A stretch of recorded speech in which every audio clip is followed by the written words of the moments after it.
Opozarjamo na pravice brezposelnih.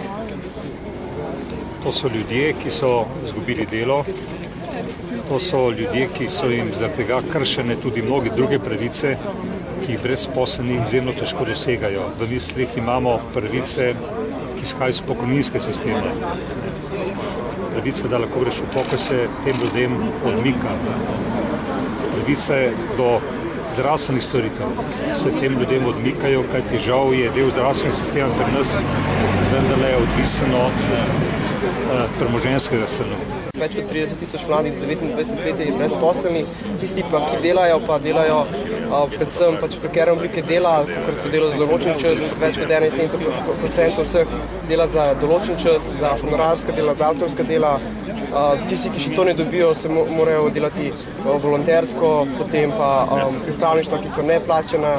Mi se vsekakor smo proti temu, nasprotujemo temu in spodbujamo predvsem dostojne oblike dela. Alternativa je po spremembi vrednot. Brezposelni, sploh delavci in delavke, so največje žrtve te krize.